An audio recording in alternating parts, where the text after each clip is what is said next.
Tell me about family. I was privileged to have a conversation with your son, George, and he really impressed me. He was articulate, very passionate about the issues that we talked about as far as, the left, freedom of speech, but also in a way where he was quite humble as well and wasn't telling me what to do, but kind of showing me his views and his path. And I'm just curious, how do you make a son like that? Because my sons are 3 and 4, and if they grow up to be like George, I would be very proud. Well, that's kind of you. Thank you very much. I mean, frankly, my wife and I really didn't have any supporting family. But it comes back to me being a Christian, I think. When did I become a Christian? Just before our first baby was born. My wife has become a Christian.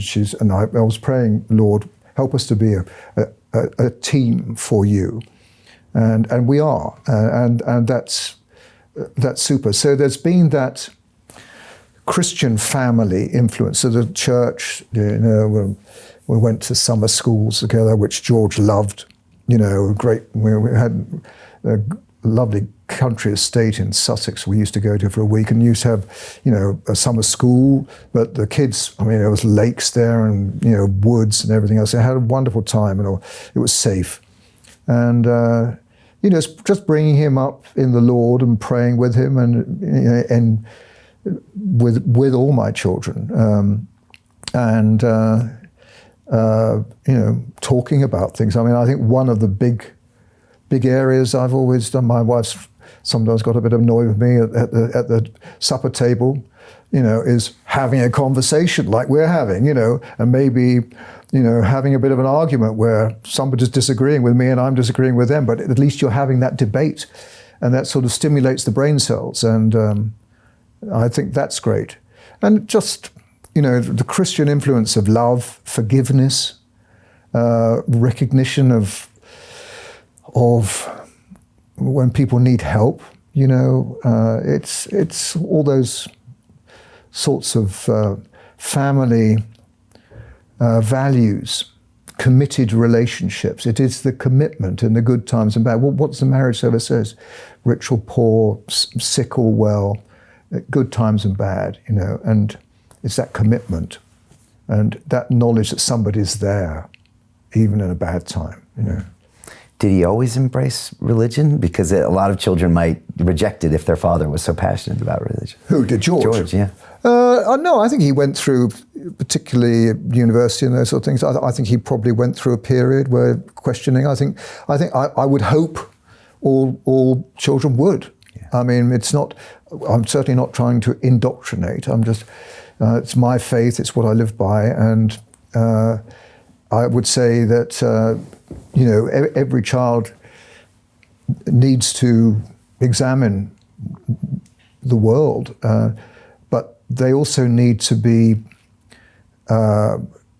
seen the values. They need to be taught the values if they have Christian parents, and know those values. It's children growing up today with no knowledge of Christian values because it's again, it's become an area of education almost that's not allowed, So you've got this ignorance.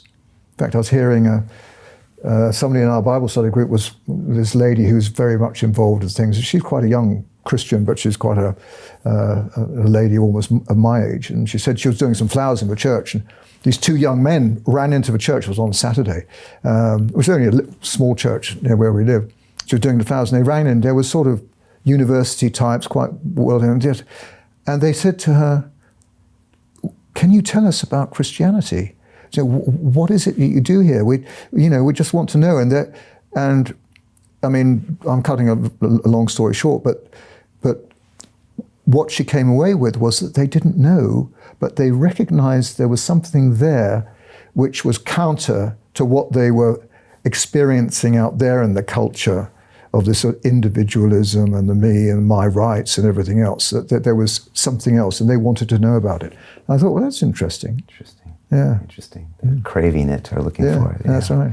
Yeah. Tell me about your daughter-in-law, Candace Owens. She's a very powerful woman. She's been on the show twice, and she's got an incredible, strong voice, and she seems to stand up to adversity, you know, like Joan of Arc. It's impressive, and she's about to give birth to your grandchild as well. What's it like having her in the family? She's lovely. I mean, she's, I think, very humble. I mean, I think the Lord's organised it so that she's married into a family that doesn't really know Candace Owens, and we're Brits and we live here. And in a way, I sort of feel that, I mean, her own family background is a bit mixed. I mean, very close to her grandfather, who was a huge influence, which is great. I mean, she's super. But I think we can be a sort of a place of safety in a way, a place of rest. You know, and we can be the family. I mean, I feel very, very much that that sort of family support will be good for her. She is a remarkable person, and she has this, as you say, a strong voice, but a clear mind about certain matters. And actually, the bringing matters down to earth instead of allowing, you know, this sort of name-calling, you know, Twitter sentence to rule the thinking. Actually, hang on a minute, just let's sit back. What's happening here? I mean, I think she did that with George Floyd, actually. Yes. You know, after a while, she just said, hang on a minute, BLM and everything else, but who was this guy? He actually held a gun to the stomach of a pregnant woman once. You know, and, you know, do we make the black criminals our icons? I think that's what she was saying. I mean, it's courageous stuff, but it sort of goes, oh, okay, well, she's got a point. And so there is that counter-argument, which is so necessary. Otherwise, we're all back down in that little bland, narrow place where we can't say anything that offends anybody else at all. Yeah, but I told her, I think on our last conversation, you were the only person in the world that made that statement. You know, here's a woman who was, you know, 10 years ago, knew nothing about any of this space, wasn't talking, wasn't in the political sphere, and yet she's the only person brave enough, strong enough, with a following enough that she could actually make a statement that made logical sense and open up a debate at least, and no one else could in the world. I just found that fascinating, and that she was willing to do it in the face of a tidal wave of controversy. Yeah, I think she sat on the floor of a spare bedroom and just did it. 20 minutes, and you know, that's her. That's great. You know, she's a wonderful family member. I mean, she's fitted in. We all get on like a house on fire, which I'm very thankful for, and we're very happy to be there. And for when they come over here, I think they find Britain a quieter place than America, and it probably is. And I hope it remains so to a certain extent.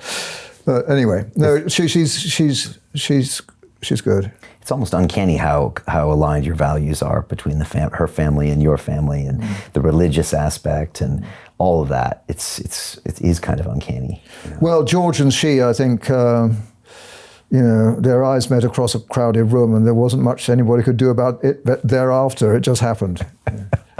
It's incredible, right? It's a beautiful thing. Yeah. Of course, I think she got out there and had some high-profile media battles with different rap artists and things like that. And I think Cardi B got involved, and they pull you in sometimes into that. Yeah. What's it like to be called out by a famous female rapper in America? Well, I'd never heard of her, so I mean, I wasn't particularly concerned. Although saying I was a member of some sort of aristocratic Ku Klux Klan arrangement in England somewhere. I mean, I thought, yeah, well, I mean, it's ludicrous. So, I mean, it really doesn't even need answering.